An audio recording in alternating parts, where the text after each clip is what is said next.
할렐루야! 굿TV 세상을 보는 책, 오색 오감을 시청하는 시청자 여러분, 저는 학원보고마 인큐베이팅 대표 최세롬 목사입니다. 우리 좋으신 하나님께서 제 강의를 시청하시는 모든 분들께 큰 은혜 주시기를 기도합니다. 오늘은 학원보고마 인큐베이팅이라는 큰 주제 안에서 두 번째 시간으로 타종교와 단체들의 전략이라는 주제로 이야기를 나누려고 합니다. 여성가족부와 불교가 2014년에 MOU를 맺고 템플스테이라는 인성교육이 채택이 되었습니다. 이 템플스테이는 어떻게 하면 우리 다음 세대들을 불교 신자로 만들 것인가 라는 고민 끝에 만들어진 것입니다. 템플스테이 인성교육의 프로그램은 108배, 염주 만들기, 참선, 포행명상, 새벽 예불 등 불교의 예배입니다. 템플스테이가 인성교육에 채택이 돼서 그 앞에 다양한 타이틀이 붙습니다. 스마트폰 중독 템플스테이, 금연 템플스테이, 중독 템플스테이, 도박 템플스테이 등 각종 교육을, 인성교육을 담당하는 프로그램이 템플스테이로 자리를 잡았습니다. 팬데믹 기간에도 토닥토닥 템플스테이를 통하여서 공무원들과 우리 아이들에게 다가갔습니다. 반면 교회는 마음껏 예배할 수 없었고 수련회도 할 수 없었던 아쉬움들이 있었죠. 그러나 이들은 계속 템플스테이를 이어가고 있었습니다.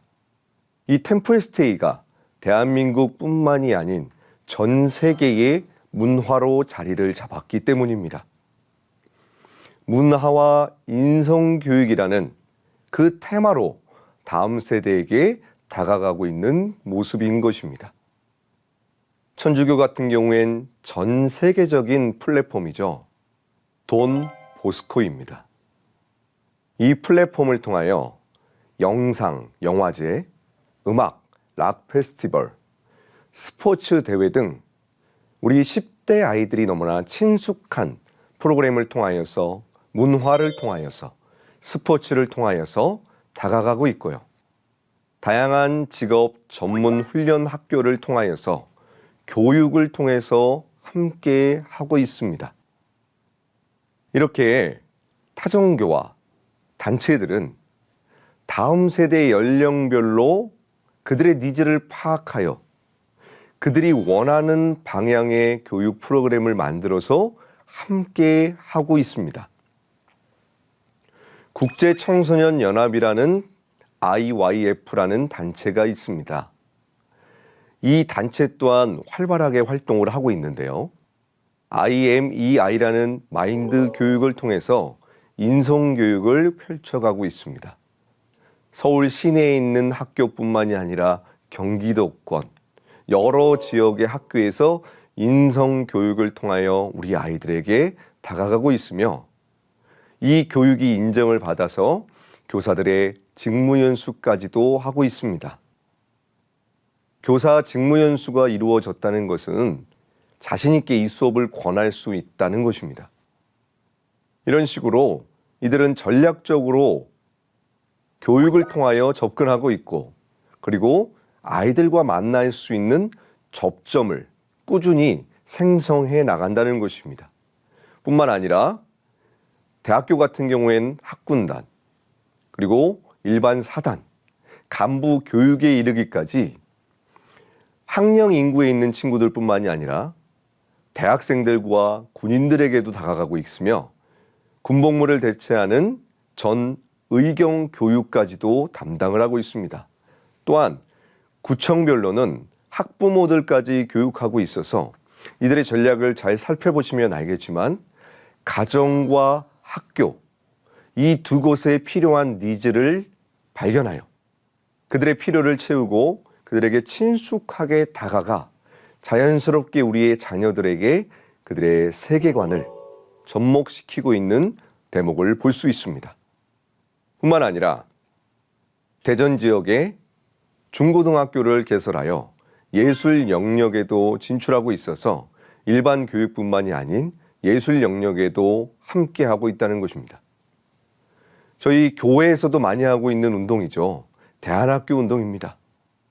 그런데 그러한 단체들은 대안학교를 운영할 때에 먼저 교육청의 허가를 받습니다. 그래서 졸업장이 주어지죠.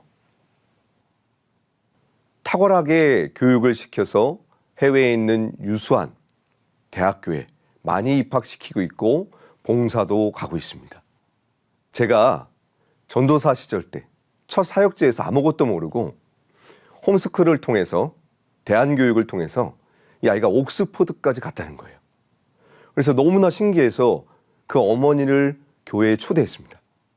근데 그 어머니가 자신을 소개할 때 이렇게 소개하더라고요.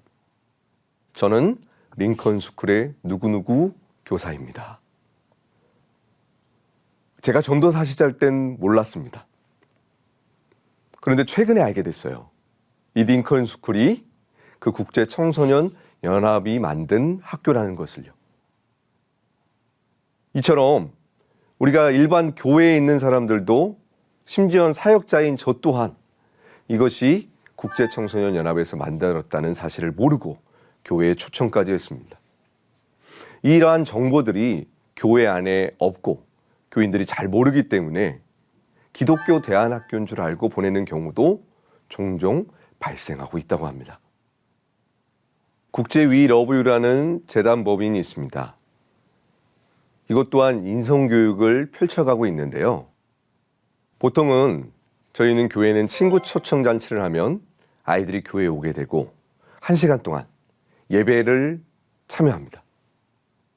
그리고 그 예배가 끝나면 선생님들이 웃으면서 이렇게 다가갑니다. 너 어디 사니? 연락처 줄 수 있니? 여러분 한번 생각해 보십시오.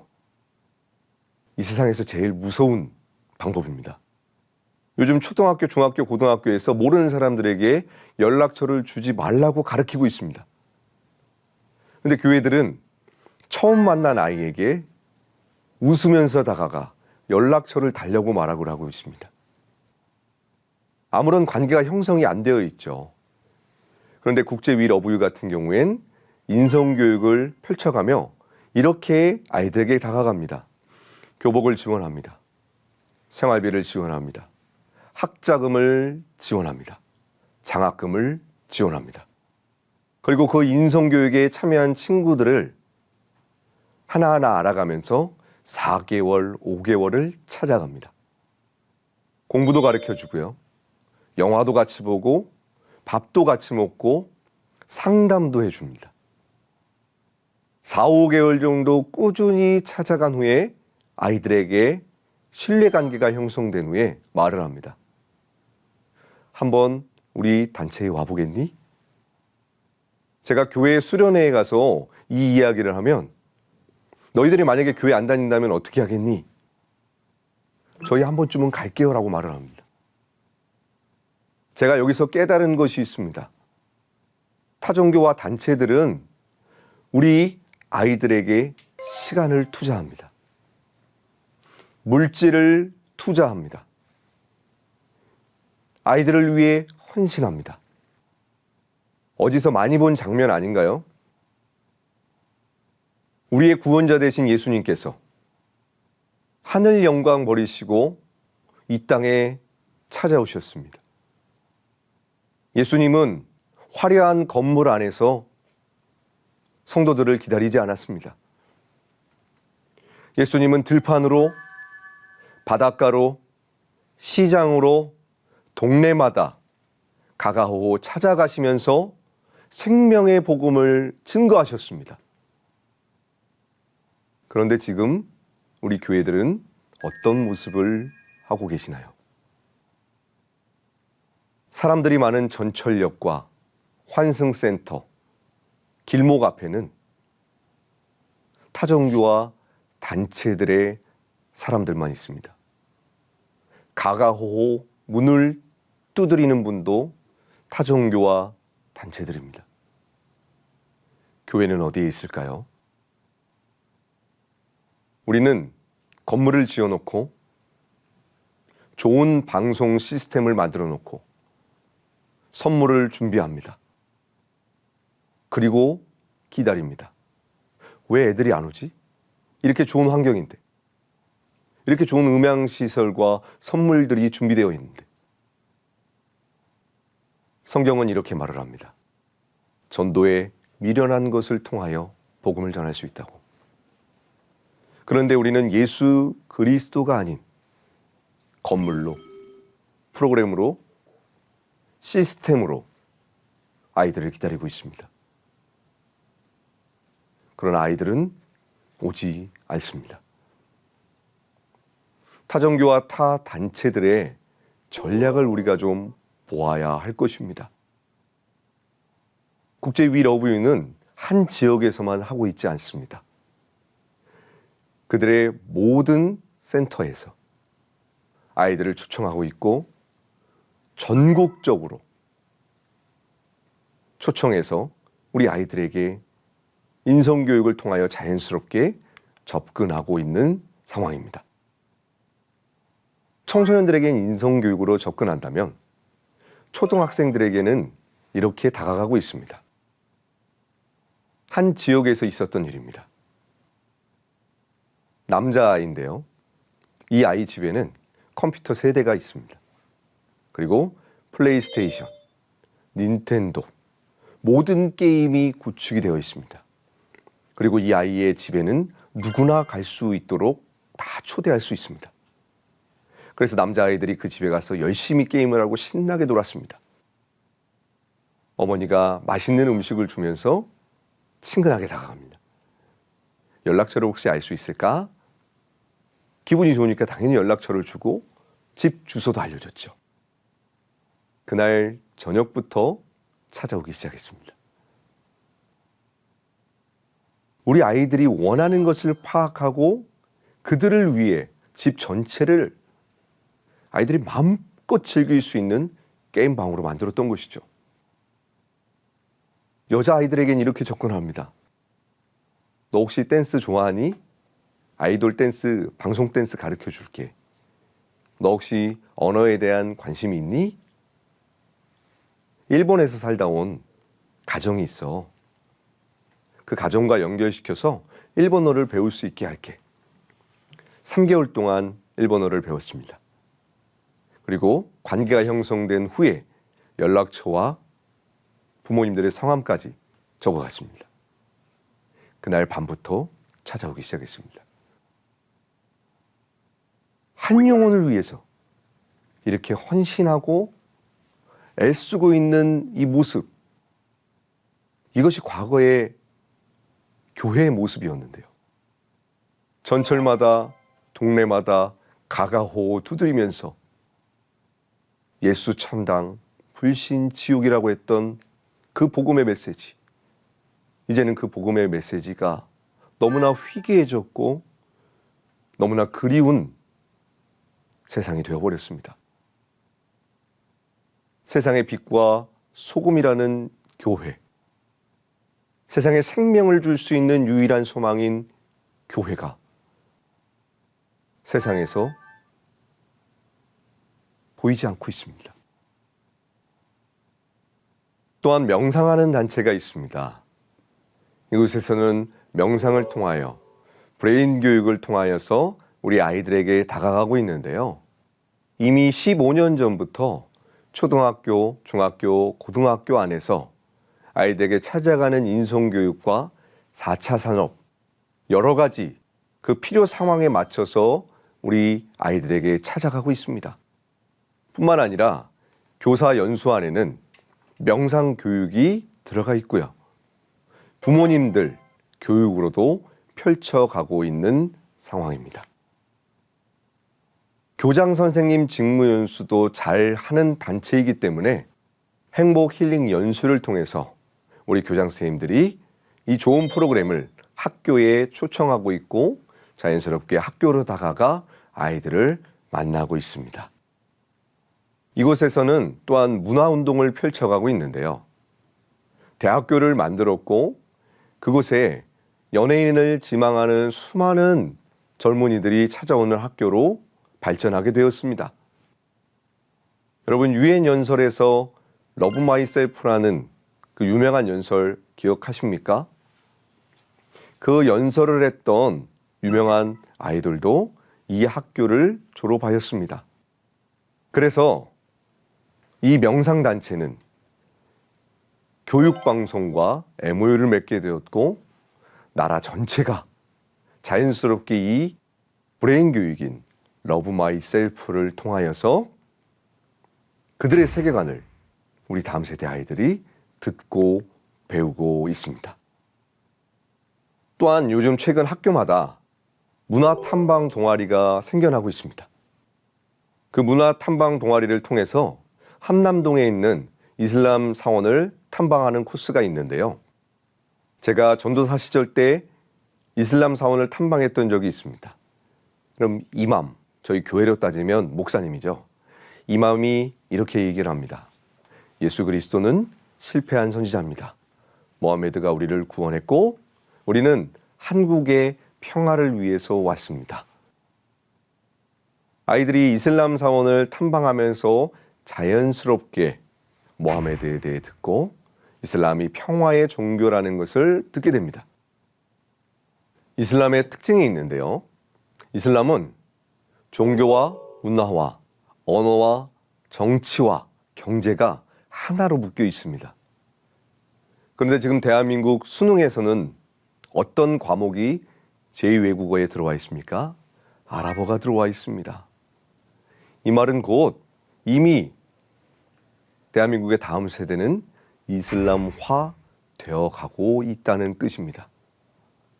또한 1년에 한 번 아랍어 대회가 펼쳐집니다. 이곳에 입상을 하면 대학교, 대학원 장학금이 주어지죠.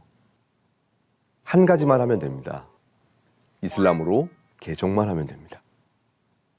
또한 우리나라 국군에서 중동 아랍국권에 파견될 때에 한남동 사원에서 이슬람 교리 교육을 받습니다.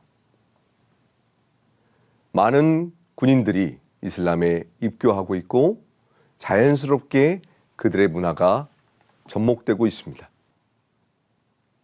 2022년 기준 우리나라의 모스크, 그러니까 기독교로 따지면 교회인 거죠. 이슬람의 모스크가 전국에 200개가 넘어섰습니다. 또한 우리나라의 이주민들, 외국인들이 약 250만 명이 있는데 그중에 150만 명이 이슬람 배경권에서 들어온 외국인들입니다. 우리는 다음 세대가 감소하고 있지만 반면에 이슬람 다문화권의 자녀들은 계속해서 증가하고 있습니다. 우리가 프랑스의 역사를 보면 알 수 있죠. 프랑스가 점점 이슬람화 되어가는 이유, 이민자들을 받아들였고 그들이 출산을 통하여서 인구가 증가하였고 자연스럽게 세대가 지나면서 그들의 영향력이 국가 전반적인 부분에 자리를 잡게 된 것입니다. 그렇다면 왜 타종교와 단체들은 학교, 학원 선교라는 곳에 올인을 하였을까요? 교회와 입장이 똑같습니다. 인구가 감소하고 있고 그들의 다음 세대가 사라지고 있습니다. 그래서 어떻게 하면 다음 세대를 키울 수 있을까 고민했고 시장 조사를 했고 분석을 했습니다. 대한민국에는 600만 명의 다음 세대가 있습니다. 그래서 타종교와 단체들은 이 600만 명에 올인하였습니다. 1년에 수십억의 예산을 사용하고 있고 사단법인과 재단법인을 만들어서 주무부처와 MOU를 맺고 합법적으로 학교에 다 들어와 있습니다. 그런데 한국교회는 이렇게 얘기하죠. 교회 안에 다음 세대가 없습니다. 출산 장려운동을 해야 됩니다. 교회 밖에 자그만치 600만 명이나 있습니다. 이 600만 명에게 복음을 전하는 교회를 찾아보기가 힘든 상황입니다. 타종교와 단체들은 수백억의 예산과 인력을 투자하여 다음 세대에게 다가가고 있는 이때에 교회들은 어떠한 대안과 전략이 있으십니까? 지난 1강 기억하십니까? 교회 학교의 위기 중에 우리는 시장 조사가 없고 단체와 종교가 무엇을 하고 있는지 정보조차 없는 상황입니다. 그러다 보니 자연스럽게 교회들은 대안과 전략이 거의 없는 상태죠. 여전히 교회 안에 있는 다음 세대 아이들에게 모든 초점이 맞춰져 있고 교회 안에 있는 아이들에 대한 대안과 전략만 나오고 있습니다. 그런데 600만 명이 교회 안에 있지 않습니다. 교회 바깥 세상에 있습니다. 학교에 있습니다. 한국 교회가 빨리 대안과 전략을 수립하여 우리 아이들에게 다가가야 합니다. 제가 한 중학교에서 예배하고 기도 모임 한 후에 한 친구가 했던 말이 잊혀지지가 않습니다. 그 친구의 비전은 너무나 확실했습니다. 야동배우였습니다. 교회를 안 다니는 아이였습니다. 그런데 예배 모임에 기도 모임엔 빠지지 않고 나오는 아이였습니다. 제가 앞에서 한마디 하면 음담패설을 날리면서 할렐루야 아멘으로 마무리 짓는 아이였어요. 혼낼 수도 없죠. 품어야죠. 몇 개월이 지나고 그 아이가 아무 말을 안 하는 것입니다. 그래서 오늘 아픈가? 혹은 엄마나 선생님한테 혼났나? 그 아이를 건들지 않았어요. 수업이 끝나고 그 아이가 이런 말을 하더라고요. 예수님이란 분이 정말 저를 사랑하나요? 정말 사랑해. 예수님이 정말 저를 위해서 십자가에서 모든 걸 쏟으시고 희생하시고 헌신하셨나요? 정말 사실이야. 그럼 제가 교회 갈게요. 이 말에 엄청 놀랐어요. 근데 그 마지막 말에 제가 집에 가면서 울었습니다. 저는 태어나서 처음으로 이런 소리를 들어봤어요. 중학교 3학년짜리 아이였습니다. 대한민국에 살고 있는데 16년 동안 그 누구에게서도 복음을 들어보지 못했다고 합니다. 예수님의 이름을 들어보지 못했다고 합니다. 우리는 다음 세대가 없다, 교회 학교가 사라지고 있다, 위기라고 말하지만 팩트가 무엇인 줄 아십니까? 600만 명의 아이를 찾아가 복음을 전하는 교회가 없는 것입니다. 두 번째 강의였습니다. 타 종교와 단체들의 전략을 통하여 이들이 어떻게 다음 세대에게 다가가고 있는가, 그들의 니즈를 파악하고 어떻게 전략적으로 접근하고 있는가를 우리는 살펴보았습니다. 한국교회가 타종교와 단체들의 모습을 보고 대안과 전략을 고민했으면 좋겠습니다. 하나님의 말씀으로 세상을 이해하고 바라보는 마음의 창이 여러분 안에 열리기를 소망하며 이 시간을 마치겠습니다. 감사합니다.